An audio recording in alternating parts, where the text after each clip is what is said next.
All right, man, we're live.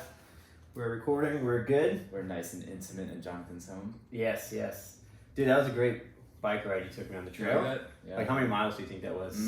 Probably like 3. 3? 2 or 3. Yeah. Definitely gonna buy a bike now, for sure. Thank you for showing me that. Yeah, man. So we're here. It is New Year's Eve. Making this happen. Been talking about doing this for a while. Me and you here talking. You leave tomorrow. Yeah, we go for Puerto Rico tomorrow. Puerto Rico. Are you excited? Hell yeah, dude. How long are you going for? Yeah, I mean, the plan is to use Puerto Rico as like a long-term base out in the Caribbean, so I'll be living out there. So this first trip will be planning for 5 months, but Okay. yeah, gonna hop back and forth between Florida and Puerto Rico as needed, right? Because you and I are working on some real estate projects together that I'm getting involved in, so gonna come out here for those closings, and yeah, man. But basically the way it works is I have to spend at least 183 days in a calendar year in Puerto Rico to reap the benefits of Act 20, which is basically it's a tax incentive for entrepreneurs to move their businesses to Puerto Rico. How good is this tax incentive for people who don't know? Yeah, so essentially, if you're part of Act 20 in Puerto Rico and you move your business there, or you're part of Act 22, which is more for investors, there's no federal income tax. They just basically have a flat rate tax of 4%, which Puerto Rico collects, but there's no federal income taxes. So essentially my tax rate is going from 34% down to a fixed 4%. So that's like over a 90%. Holy cow, bro! Tax, yeah. So. That's a lot of savings. Yeah, man. So that's what made it worth relocating. So I guess the secret's out the bag now. Yep. Right? Yeah. So definitely. So I know you hinted to real estate investments, and that's your thing. So I just want to know, like, how'd you get into that? Like, what led you there? Is that something you always wanted? Is that something that you saw people doing around you, and you're like, hey, I should try that? I mean, I've been familiar with real estate for a long time because my mom has her own real estate brokerage. So I kind of grew up but she was more focused on, single family properties. So I was always involved in real estate, like just listening to it from that perspective. Was she like a realtor or? She's a broker. Broker? Yeah, Okay. She started her own real estate brokerage, probably like early 2000s. So like as a kid, I would hear her working on different deals. Okay. But yeah, I bought my first home in 2019 in April, and it was actually your neighbor's house. Yeah. Jonathan and I were neighbors. That's how we met. Yep. But about a year ago, almost. Yeah, I got it April 2019, so so we were neighbors, but we didn't really talk. Right. Until like you're getting ready to move out. Exactly. Yeah. So it's almost a year now. Yep. Okay, so I'm sorry to interrupt. Continue. So you just hear your mom doing deals like in her office? Yeah, I mean that's how like I first got interested in real estate a bit. Like I got my real estate license when I was 18, but still to this day I've never used it. But I was like interested in the topics. I figured that was a good place to start. But yeah, I mean I was renting, for all of my college career and even after college. So I was doing like cost benefit analysis to see like is buying worth it, and I felt like it was at that time. So that's how I ended up buying, the first home. Okay. Yeah. Was it worth it? Yeah, I think so. Yeah. I basically house hacked it. So it's a 3-bedroom. I took the master and I rented 2 of the rooms out to my friends. The property was basically breaking even from like a cash flow perspective. It required a huge down payment because I was just like saving up during that time. Okay. And I ended up putting like 50% down on that property just because I knew that when the day comes that I want to leave it, and if I have to put a tenant in there, that I need the property cash flow. Coming in from the tenant that you move in. Yeah, exactly. So I did go into my first home with that perspective that I didn't want to over leverage the first home. So that way, like I said, there would be cash flow in the event that I want to put a tenant in there. Smart. That's wise. That's how that first one happened. Okay. And then it's 2, 3, 4 later? Yeah, I mean, since then, like the total portfolio has grown to 6 single family homes. But moving forward at this point, I mean, we got involved with a property out in Clearwater, which is 10 units. It's 2 triplexes and a quad. So I drove you out there to get a little bit more hands-on experience, seeing what that was like. So I'm moving into the residential income property, so 2 to 4 units per property, because those types of properties still qualify for all the conventional forms of financing that you can get out of a single family home. So I'll be closing on that one January 13th is a scheduled date. But moving forward from that point, I definitely want to make the jump into commercial real estate, much larger multifamily homes, and if anything, I'm interested in divesting away from the single family. Yeah, just like liquidating them to scale up. Over time, I'm not looking to put them on the market right away, but maybe in a year and a half, if I'm in a position of needing capital to start, maybe getting into the second commercial project. I might divest around single family around that time. Cool, man. Yeah, it's definitely exciting, man. Just like definitely like riding around with you to look at properties and hearing you like conduct business on the phone. It's definitely like very inspiring. Thanks, man. Definitely not anything I'm used to being around. My upbringing is completely different than yours, and it's just like it's a shock factor for me, but it's also, like I said, very inspiring, man. What about it is like makes it a shock factor, I guess? So like the first conversation, just like set the scene. The seller is Chinese, so speaking like Mandarin, and there was like a translator. So the phone call came through, and then the translator introduced himself, and he was like, what would you like to say to the seller to start the conversation? And like immediately you were like, man, like I just want to thank you for your time. I just let him know I'm thanking him for his time, and I really feel like we're gonna make a deal and blah blah blah. I would just be like, yo, this is where I'm at with the terms, like like just straight to business. And it's just like the salutation was definitely like not on my mind for that type of scenario. That's really important when you're dealing with like Asian investors, particularly Chinese investors. I studied abroad in China when I was 19, and we learned a lot about the ethics of doing business and negotiating with Chinese people. And it's a lot more about building the relationship first, then leaning into the business secondary. Like in China, it's very customary to go, have several meals before you even start discussing business. It's much more relationship focused. Usually if you just jump straight into the business with them, they're out. If you haven't invested in the relationship at that point, it's probably not going to go very far. So I learned that when I was studying abroad in China, and I think you got to see it kind of like at play when we were negotiating on that property. That whole conversation was like, it was very like, all right, take notes. It was like structured, very that's a good word, very structured, man. It was just like, you've traveled so much too, so you've seen different cultures. So how's like the Asian culture compared to like the American? Like how would you go about like an American salesperson? Is it more business oriented, or is it like what ratio would you say business relationship? For Americans, I think it really depends on the individual that you're working with, because you really need to start understanding like their personality type, right? Like, are they much more analytical? Are they a driver? Are they much more amiable and want to be much more connected with you on a personal level? But I find, real estate, or really business at the end of the day, like if you're building strategic relationships or dealing with people to try to come up with solutions, it's a people business at the end of the day. So personality and emotions, are definitely at play as you're like working with different people. And I think you've seen that. Like, we've gone into certain properties together where the dynamics are just so complicated, right? Like if real estate was literally just numbers on paper and it was just about the numbers, I think the game would be a lot easier. But I think what does make it challenging is the human part of it. The human factors, scenarios, just dealing with people's personalities, dealing with people who lie about stuff. Man. That was fun. All right, so what would you say to like someone who wants to get into real estate investing? Like what advice where could you steer them?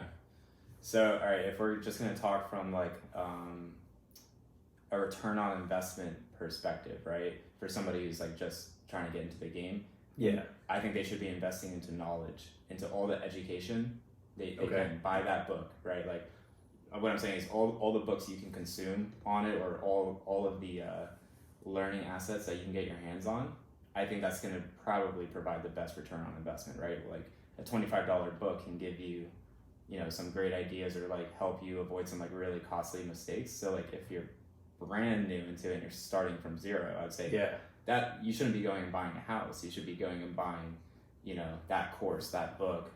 There's so many amazing resources online that I've even shared with you, right? So I would probably start there. I know people like they think they want to go to like those seminars. What are your feelings on those? Like people. What kind of seminars? Like which ones do you think? Like build wealth in real estate, and then they take them to like the convention center, or a hotel, and it's like, try to like. And it's like these $10,000 seminars. Yeah. That type of thing. Yeah, like some people are like, I hear people on YouTube saying they kind of like scam me, or they just like try to sell you a dream, but then they just steal your money. Gotcha. Yeah, I have no experience going to those. Okay. Yeah, I don't really have much perspective on it, but if it's gonna be like one of those things that costs thousands of dollars and you're brand new into it, I don't know, man. I would first invest my time in free knowledge. Yeah. There's a ton of it online. Right. And there's like incredible books out there as well where you can learn from people who have decades of experience in it. And I mean, if you're only spending $25-$50 for that, I mean, I think building the foundation of knowledge to be able to understand how the business works is where you're going to get the greatest return on investment. Basically investing in yourself. Yeah, it's like knowledge is power, so just why would you not read up and attain more knowledge? Yeah, that totally makes sense. I mean, and that really goes to like whatever you're doing in life.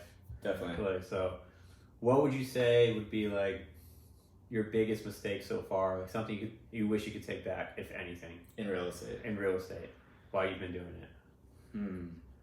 Because you've been doing it about how long now? So I bought my first house in April of 2019, but that took about a year of preparation to get to that point. So say 2018. Yeah, I'd say middle of 2018 is when I started really looking into real estate and getting involved, which is crazy because it's not that far away. Yeah, but there's so many levels to this. Like it was such a journey, and you know where I'm at now, it's like I feel like I'm still so far from where you want to be. Where I want to be, exactly. And that's why I bring up the whole idea of like, you know, single family homes is a great place for me to start and just start getting, you know, some practice in real estate. But I can see how it doesn't necessarily fit in my long-term strategy to reach my goals, right? So, but it was like kind of one of those things that's like necessary to begin because I can't just go like from zero to commercial. Right. I don't think that's realistic. So especially you don't have the knowledge. There's going to be a lot of mistakes, and then obviously the capital to get into that point. Yeah. So like the single family home is more like small stepping stones to prepare you for something big and commercial. Much larger, yeah, much more complicated, and like I don't position myself as an expert at this point. You know? Like I am still learning a ton every single day. I'm still making a ton of mistakes, but what I am focused on is growing out the team, the advisory team, so that way as I'm looking at a potential deal or a project, I can have multiple sets of eyes on that deal with my interests, you know, at heart to see, hey, look, here's where I'm thinking this thing could go. You know, are there any holes or cracks in my plan, right? So that's what I'm focused on. Just like I built out a whole team for the education business. Now my focus going to 21 is building out a team around the real estate initiatives. Nice, man. Yeah. I hope to be on this team one day. Oh yeah, man. I'm just putting that out there. Definitely, you already are. Thank you. Definitely, man. Like I have coworkers, man, that have investment properties, and one thing they've told me is, you know, you don't need the $200,000-$300,000 new house. You could go like more low income. It's easier to get in. It's cheaper to get in, and no matter where you go, like somebody has to live there. Somebody's going to live there. Yeah. There's people of all incomes and all situations. So, would you agree with that? Like, yeah, definitely. I mean, when you start looking at single family homes or really any type of residential real estate, you'll start noticing that when you start getting into middle and high end of the market, that rents don't keep up. All right, so what I mean by that is $100,000 house, which is in our market would be a very, very cheap house, right? Let's say it's a townhouse or maybe a single family home. 1 bedroom, 1 bath. Yeah, so it's not the best part. It would be towards the bottom price point of the market, but I bet it could rent for about $1,000. You know, because rents can only get so cheap. Right. There's clearly a floor to the rental market. So let's say $100,000 house is renting for $1,000. Now we're in your house right now. I know that this house costs approximately $250,000, $270,000, somewhere within that range. But we can only rent it for $1,900. And that's on the high end. That's on the high end. That, maybe $1,900, right? Right. So look at that ratio, right? So about 2.5 times the cost, but not 2.5 times the rent. Exactly. So that's what you start seeing is there's a very easy real estate trick or metric, and it's not like a die hard, like you have to follow this metric, but it's it's a quick and easy, dirty way to be able to tell, like, can this property cash flow is the 1% rule, which basically says if you take the value of the home, $100,000 home, Right. 1% of that would be $1,000. Correct. If the home rents for at least $1,000, there's a very good chance that it can cash flow. You're gonna have to go further into the numbers to see, if your assumption is accurate. Okay. But that's kind of, if a property is renting at least 1% per month for the purchase price, that's a strong signal that you might want to look a little bit further into the deal. Where on the flip side, if you see a house that costs $275,000 that's only renting for $1,850, you're probably gonna have to sink a ton of money into that deal just for it to cash flow. Right. And the more money you put into that deal with the same returns, your cash on cash ROI starts decreasing, right? So now what I'm looking at is I'm looking for real estate that's positioned towards the bottom tier of the market, meaning I'm really interested in affordable housing because I think affordable housing units, that market is going to maintain strong demand for renters. I think there's going to be a continuation of renters who are seeking affordable housing units. Okay. Right? And I think with minimum wage increasing over time, I think it's going to artificially force that part of the market, those parts, that rent up. So that's what I'm looking for now, or like what are properties that I can get into that have strong growth potential, Right. meaning, I can see how we can buy it for, let's say it's a commercial property, I can see how we can buy it for 1.3 and over the next 36 months, it can be worth 1.7, type Right. of deal. Okay. So that's the type of projects I'm looking for now. It's much more positioned towards affordable housing. Cool. And Yeah. I mean, definitely like the way you position it and the way you say it, everything makes sense and it's very clear to me at least. Hopefully to everybody watching as well. Yeah, I hope that, yeah. Some of the language and the, like ROIs, return on investment, things like that, cash flows, money coming in. But yeah, everything sounds really good, man. So what is your plans for like Puerto Rico? Since you're leaving tomorrow, Yeah, you'll be there for 5 months. You're still going to do real estate definitely. in Puerto Rico, or So abroad? we're probably gonna buy a home in Puerto Rico, and like I said, we're gonna be Airbnb the first 5 months. We have an Airbnb, each one's 1 month, and we're gonna hop to different points of the island. Okay. And we're doing that to learn the island, learn what it's like to be in an area and what the vibe is. So we're using that 5 months to kind of scavenge hunt for the property that we want to buy. Okay. Right, one that financially makes sense. One for me, it's really important. Like I want to be in nature. Like I want to be near the beach or Right. near waterfalls or like a river. So while we're doing that, I plan, maybe once a month to basically be hopping back and forth between Puerto Rico and Florida to continue managing the portfolio that I already started growing, and also to start traveling to different markets in the United States, because since I'm going to be in Puerto Rico, the location of the property that we're investing in, I don't mind if it's out of the state of Florida. So Okay. I'm really interested in, what are the top growth areas in the United States that we can go find some lucrative projects that we can get involved with, like stuff that, maybe it's in an opportunity zone that maybe has tax deferment opportunities or even subsidized Government subsidizing. Yeah, government subsidizing for rehab projects. So that's the type of stuff. So I mean, we're interested in like Idaho, Tennessee. We're looking at Texas. We're even looking at Nevada. So we're looking at different markets around the United States. So I see over the next year, doing quite a bit of traveling out of Puerto Rico to these secondary markets to go identify like, okay, what is going to be the main acquisition for 2021. Yeah. Interesting, man. Yep. And I already told you, man, I'm definitely visiting you in Puerto Rico. Yeah. May for sure. It'll be my first time there. So That's crazy. You can show me around. Yeah, man. And while we wrap this up, man, like, where do you see yourself the end of 2021? Like, I would like us to revisit this in 2021 and see like the growth period. Yeah. And so, like, where do you see yourself? Like, if you had to set a goal for yourself, Start setting some goals. Yeah, like end 2021. Yeah.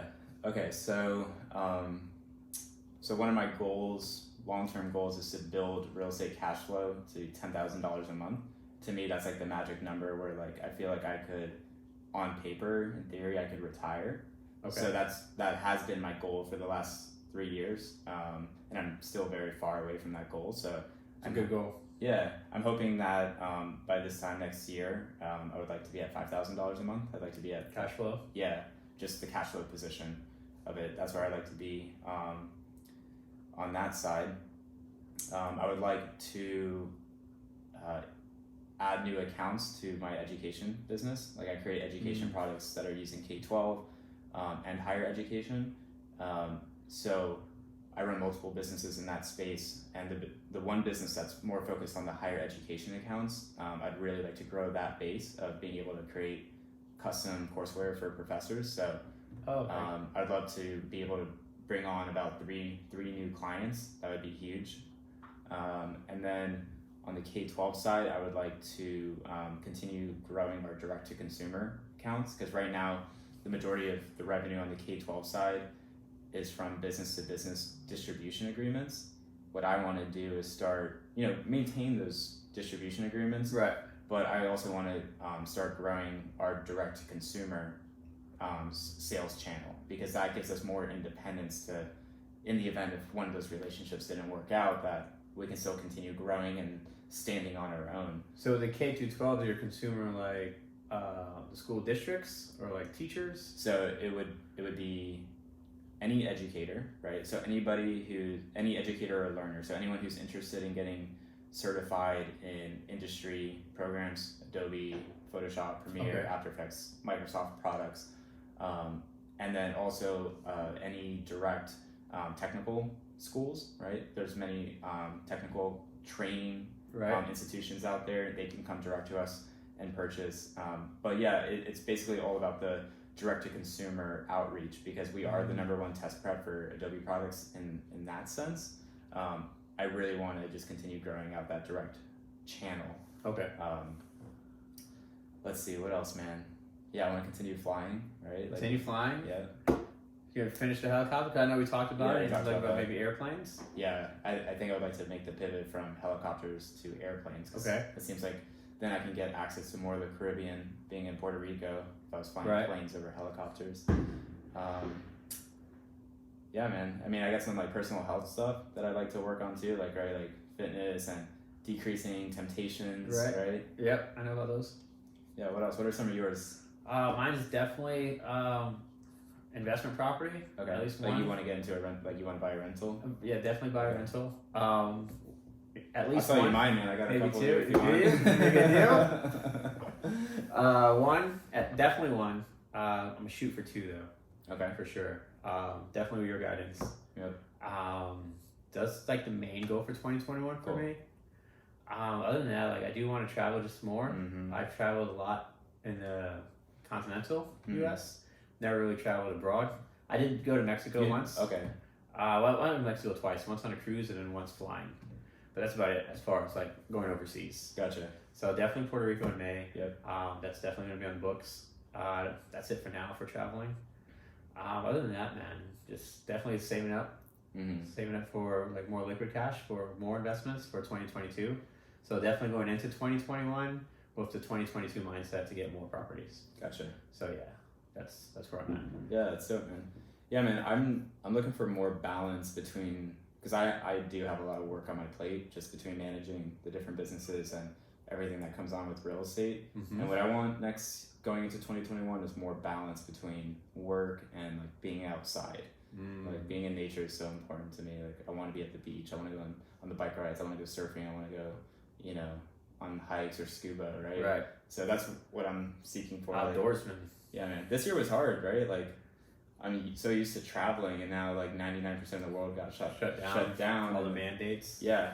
And then just, staying home, working all day, like it definitely does. But you got an awesome bike trail, bro. Yeah, I know. I got some more goals too, man. Like definitely this podcast, I'm definitely gonna continue doing it. Dope.